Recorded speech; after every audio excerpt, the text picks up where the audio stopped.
جہلم کے سب سے بڑے شاندار چوک میں عرصہ دراز سے ٹریفک سگنلز بند ہیں اور چوک کی بے ہنگم ٹریفک سے اکثر حادثات معمول بن گئے۔ شہریوں نے مطالبہ کیا ہے کہ ان سگنلز کی بحالی کے لیے کوئی عملی اقدامات کیے جائیں تاکہ شہریوں کی مشکلات کم ہوں۔ اس حوالے سے جانتے ہیں بابر حسین سے۔ جی بابر۔ جی بالکل، اس وقت میں موجود ہوں جہلم کے سب سے بڑے شاندار چوک میں۔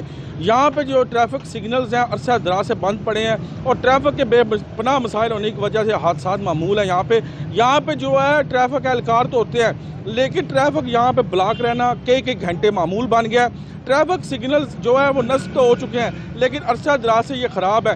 شہریوں نے بے شمار دفعہ اس مسئلے کی طرف نشاندہی کی ہے کہ ان ٹریفک سگنلز کو بحال کیا جائے تاکہ شہریوں کے لیے آسانی ہو۔ کسی بھی مہذب معاشرے میں ٹریفک سگنلز کی بڑی اہمیت ہوتی ہے۔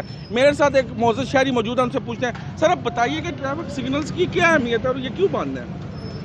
یہ جب ملک میں ضلع ناظم سسٹم آیا تھا تو تحصیل ناظم بنے تھے چودھری غلام محمد زمرد یعقوب۔ ان کی بڑی اچھی سوچ تھی کیونکہ یہاں پہلے بھی چوک شاندار کے سینٹر میں سگنل لگے ہوتے تھے اور ٹریفک وہ سگنل ہی کنٹرول کرتے تھے، ٹریفک پولیس کا کوئی عمل دخل نہیں تھا۔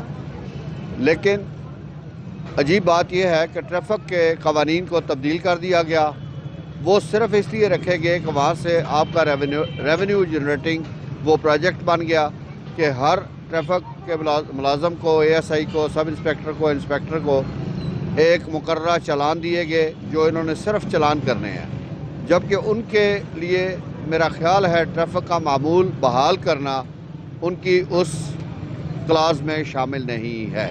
جی بالکل، یہ ان کا کہنا ہے کہ یہ ایک ریونیو جنریٹ کرنے کا ذریعہ بنایا گیا ہے تاکہ یہاں پہ جو پولیس اہلکار ہیں وہ بھرتی کیے جائیں جو کہ چلان کریں، لیکن ٹریفک سگنلز کسی بھی مہذب معاشرے میں ان کی بڑی اہمیت ہے اور ان کا ہونا بڑا ضروری ہے۔ اور ٹریفک سگنلز کی بحالی کے لیے شہریوں نے پرزور ڈی پی او جہلم سے بھی اپیل کی ہے، انتظامیہ سے بھی اپیل کیا تاکہ یہاں پہ ٹریفک کی روانی رہے اور لوگ ٹریفک سگنلز کی وجہ سے یہاں پہ جو ہے اس کا نظام درم برم نہ ہو۔ جی بہت شکریہ، بابر حسین ہمیں آگاہ کر رہے تھے۔